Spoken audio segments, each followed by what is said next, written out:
Alright guys, it's Sunday morning, and excuse me if I look like I just woke up, but yeah, after the fun yesterday, time to hit number 2. Now this one doesn't need ball joints, but I'm going to change out the brake pads on there, but I need to check the wheel bearing. So if there's water in there, I'm going to have to clean them out and repack them. Now the other side,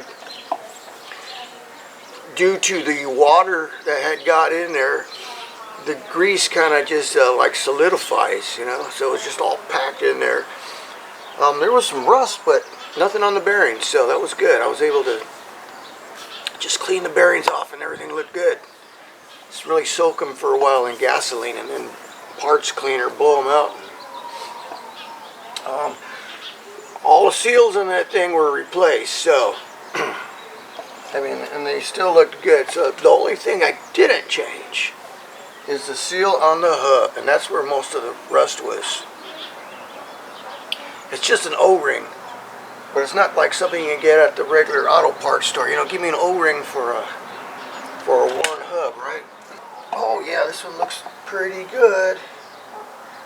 It's got a little grease on there, but it's supposed to have a little grease. Okay, so all the parts came out looking fairly clean, but I'm looking at the hub. When I took the hub apart, this was in there. See this brass ring? This brass ring goes in here. This was still on the axle after I took this out, because I looked in there to make sure the bearings look good. Bearings look nice and clean, but this is what happened there. So now, good thing is I got extra parts here, so I'm looking at another one. See, this one has it in there too. See, it's supposed to be in there. So I'm trying to mix and match parts here so I get one that's good in one piece. So all I see holding that together is a snap ring. Well, it's not a snap ring, it's a spiral snap ring, okay? It's a spiral snap ring. So I don't stab myself. Oh, come on, come on.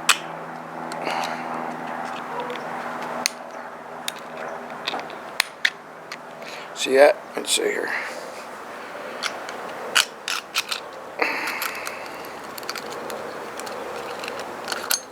Yeah, it's a spiral snap ring.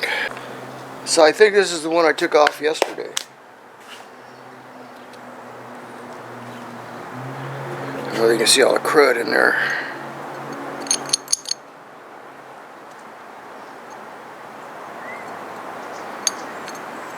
Okay. Just needs to be cleaned up. This is what I said. I'd probably have to clean this. And yeah, this thing's supposed to slide in and out, but it's so cruddied up.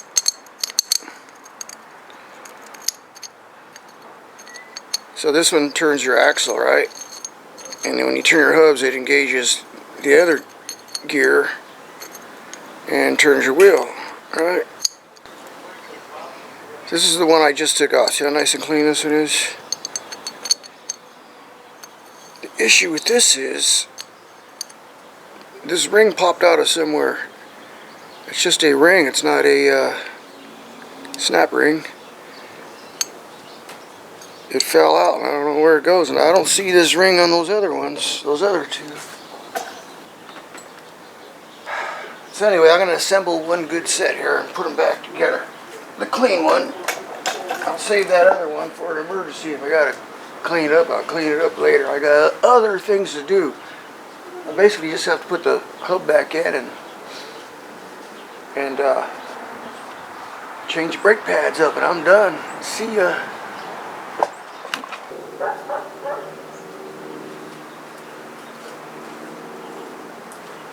Hi out there guys, it's Monday and I didn't get a whole lot done today. It's already 4:30. I wanted to pull the rear drive shaft off this truck and grease the slip joint splines. It's just something I've been wanting to look into, and that was the plan for today. But I'm also putting together a trail run, so I wanted to make a quick video on that, and that took most of the day. I got up late this morning, and I just didn't want to get out of bed this morning. I think maybe I'm catching a cold or something. Hope it's not the China flu, right? I still might get that drive shaft done. It shouldn't take too long, but that's what I always say. So let's see if I can do this. There's only 4 bolts on the yoke for the drive shaft to the pinion on the rear axle, so it's cold out here already. See if I can get this done before the sun sets. Just got to pack some grease in there, that's all, but it's got to be assembled first. Sometimes them 4 nuts don't come off very easy, or with their 4 screws. They're those weird screws that like 16 points on them.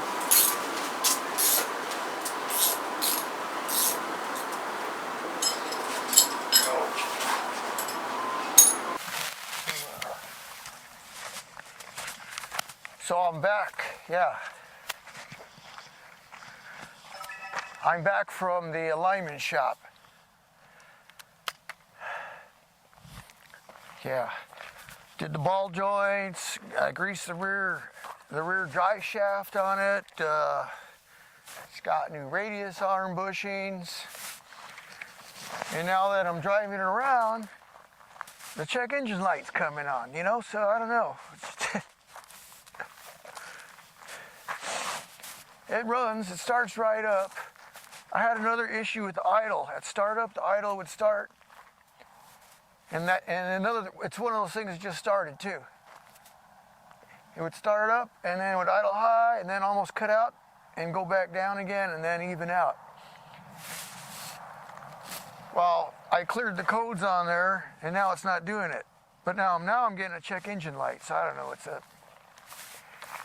I checked the codes on it and it says it's running rich on the right bank or whatever like that, you know, so all of a sudden. But yeah, so I got some for sale signs for the truck, but you know, you can't put these on the inside of the window. With the tinted windows, you can't see these, so I made some stickers for the windows there, or I bought some stick-on vinyl letters, but I don't have enough to put a phone number or something. I need to put all the information here and like put this on the dash or something. I guess I ought to take this off. 4x4 Extreme SE. There was a subscriber out in Sweden, I think, sent me those, and I was going to send him something back, but he never sent a return address. But I told him, hey, I'll put them on my truck, right? Thanks for sending me them. Anyway, I got the wires still run to the roof, in case somebody wants to put lights up on the roof. I mean, why take all the wiring and switching off, right? I also got the wires up for the front lights that were on there. Not my choice in tires and wheels, but these, I switched them up with the other Bronco. There's nothing wrong with these tires except they're 10-ply, they ride real rough. 18-inch wheels, you know. Oh well, it is what it is at this time, you know. I put new mirrors on here and everything. Now, at one time, I had just repainted this and put new tires and wheels, and it had a winch and a winch bumper and lights on the roof and all that. And then I rolled it over. And so it's not perfect anymore. I put it back together. The driver's side is pieced together. The roof, that got smashed. It's got a new windshield. It's got I replaced the door and the fender. And the firewall was pushed in a little, you know, the dash is buckled. And I had to shim the door to get the door and fender and everything to line up, but it works, it's together, it's Frankenstein together. The interior isn't too bad. The interior is okay, you know, it's a lot better than a lot of trucks I've seen out there. Wish this guy would move his fucking truck. Put a dash cover on there. Care of that. It's got a new headliner. It's a headliner off of F-150. That's why it's got this spacer here. I had to fill it in with something, but yeah, it works. This thing's broken. The armrest is broken, but see how it as is. I'm at the point where it's, you know, as is.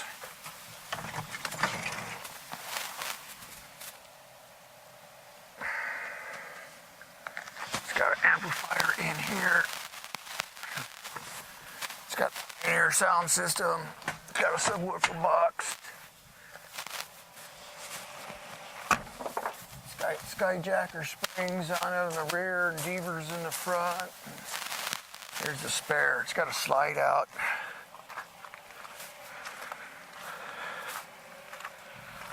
Yeah, it's got the Devers springs. I don't know why everybody's all crazy about those. It's all right, but smog and everything. But that's it. I'm asking $4,000 for it. So,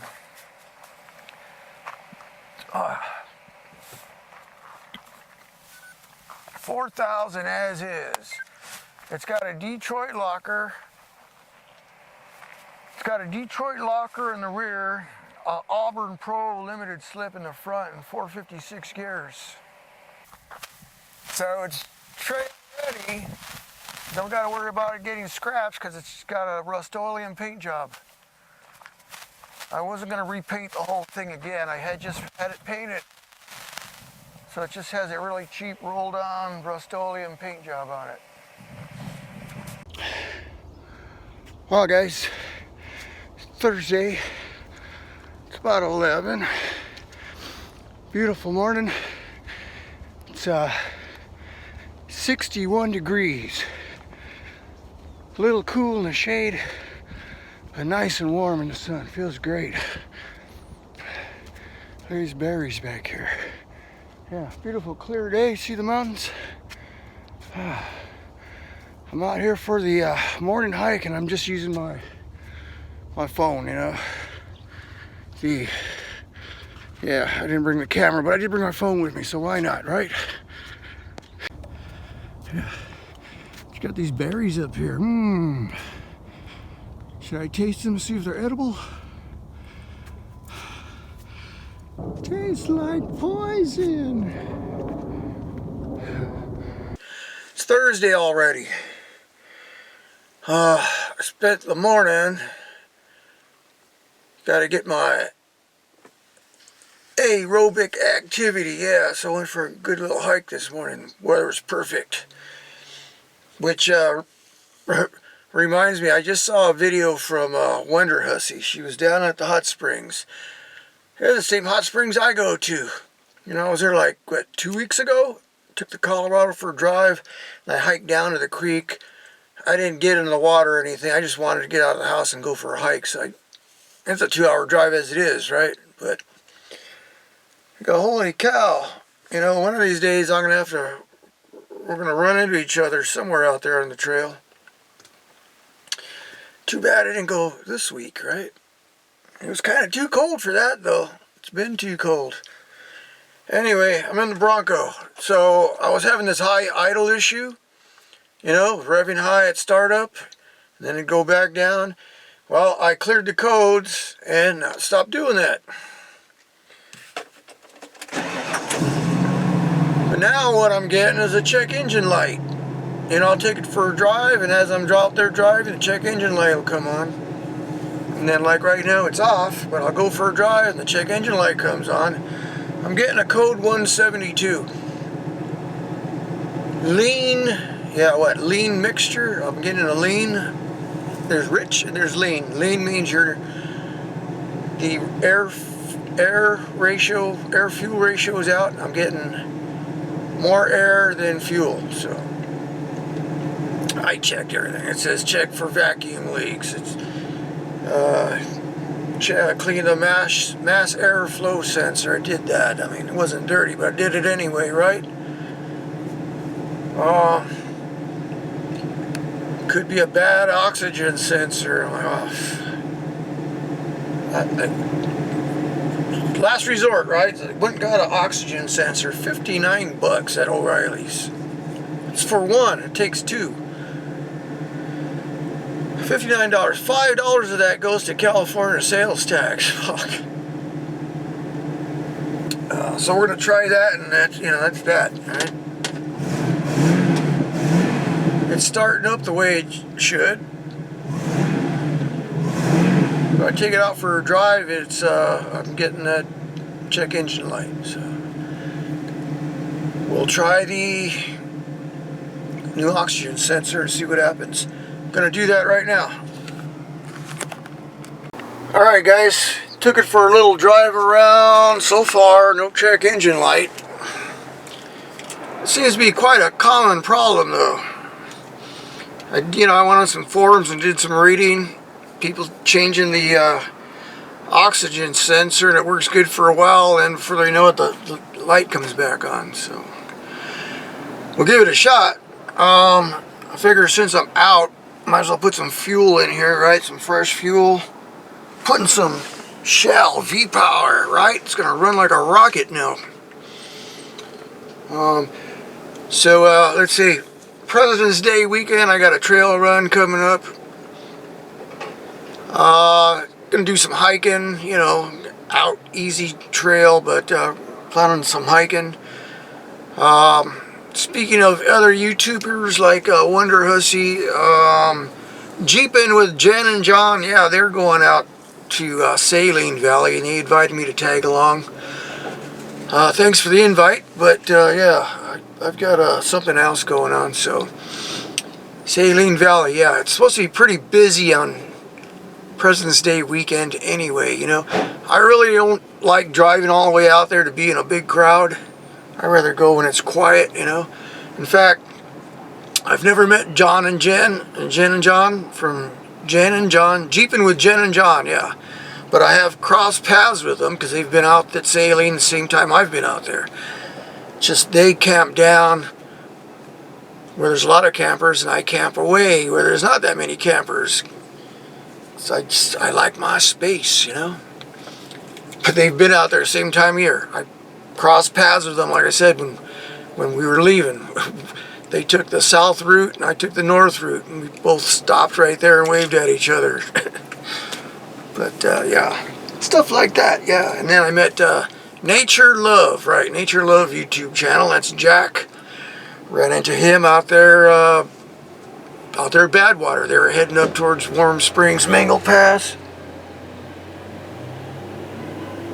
Oh yeah, so yeah, he's invited me to tag along. He was out at Darwin a couple weeks ago. Yeah, missed that one, but thanks for the invite.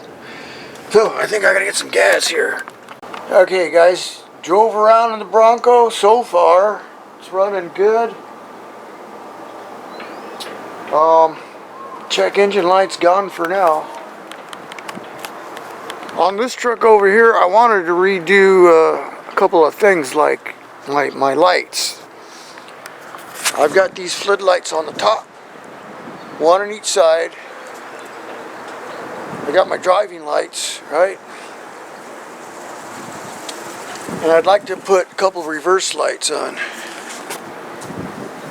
In fact, I had the lights for those, and I ended up putting on them on the other Bronco over there.